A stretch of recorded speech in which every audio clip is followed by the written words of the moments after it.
Guys மணி இப்போது ஒன்று இப்போ தான் ட்ரெயின்லேருந்து ஆக்சுவலாக நான் இறங்குறேன்.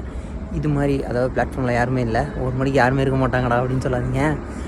ஆக்சுவலாக என்னென்னா இது மாதிரி நீங்கள் அன்டைமில் வந்து ஒரு ட்ரெயினில் வந்து இறங்குறீங்க. பட் நீங்கள் பக்கத்தில் எங்கேயாவது ஸ்டே பண்ணணும், பட் ரூம் எதுவும் இருக்கான்னு தெரில, இல்லை அப்படின்ற மாதிரி ஏதாவது டவுட் இருக்குது அப்படின்னா நீங்கள் வந்து ஜஸ்ட் ட்ரெயினில் எடுத்த டிக்கெட்டே உங்களுக்கு போதும். அந்த டிக்கெட்டை நம்ம டிக்கெட் கவுண்டரில் காமிச்சு எக்ஸ்ட்ரா கொஞ்சம் மணி பே பண்ணி நம்ம இங்கேயே ரயில்வே ரூம்ஸ் வந்து இங்கேயே நம்ம அதில் ஸ்டே பண்ணிக்கலாம் மணி கொடுத்து. ஸோ அது எப்படின்றத அந்த வீடியோவில் பார்க்க போகிறோம். வீடியோ கண்டிப்பாக பாருங்கள் கைஸ். அதுக்கு முன்னாடி இப்போ நம்ம வந்து டிக்கெட் கவுண்டர் போனோம். ட்ரெயினில் வந்து ட்ரெயினுக்கு முன்னாடி ஏறவும் இங்கே பின்னாடி வந்து இறக்கி விட்டாங்க. ஸோ இப்போ வந்து நான் டிக்கெட் கவுண்டர் அங்கே இருக்குது. இப்போ நான் அங்கே நடந்து போனோம். அதாவது நைட்டுங்க கொஞ்சம் கருமுறு இருட்டாக இருக்குல்ல, அதனால் லைட்டாக எங்கே பார்த்தாலும் யாரும் உட்காந்துருக்க மாதிரி இருக்குது. எந்த இடத்துல பார்த்தாலுமே யாரோ உட்காந்துருக்க மாதிரி டக்குன்னு லாங்காக பார்த்தா இருட்டில் அப்படிலாம் பயமாக இருக்குது. அப்படிலாம் தான் இருக்கும்.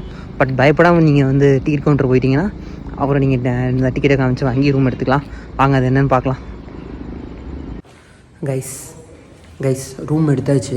ஆக்சுவலாக என்ன இது பண்ணுவாங்கன்னா ஒரு ஃபார்ம் கொடுப்பாங்க. அந்த ஃபார்ம் ஃபில் பண்ணதுக்கப்புறம் நமக்கு காலையில் 8 மணி வரைக்கும் தான் ரூம் அலவுடு. ஒருத்தருக்கு 60 ரூபா. நாங்கள் 3 பேர் தங்கினால 180 ரூபா. இது ஒரு ரூமை பேக் கேமில் காமிக்கிறேன். ரூம் என்ட்ரன்ஸ் இப்படி உள்ளே வரணும். உள்ளே வந்தால் அவ்வளோதான், இதுதான் ரூமு. இந்த பெட்ஷீட் அப்படிலாம் இவங்க தான் கொடுத்தாங்க. இதில் நம்ம வச்சுக்கலாம். பட் ஆனால் புது சமயம் கிடைக்கும். பாத்ரூம் தான் இங்கே இருக்குது. பாத்ரூமு ஒரு கண்ணாடி.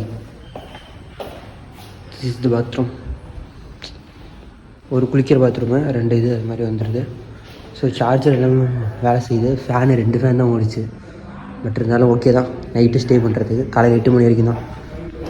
தெரிஞ்சுக்கோங்க. சேனலை சப்ஸ்கிரைப் பண்ணிக்கோங்க. Tata, bye bye.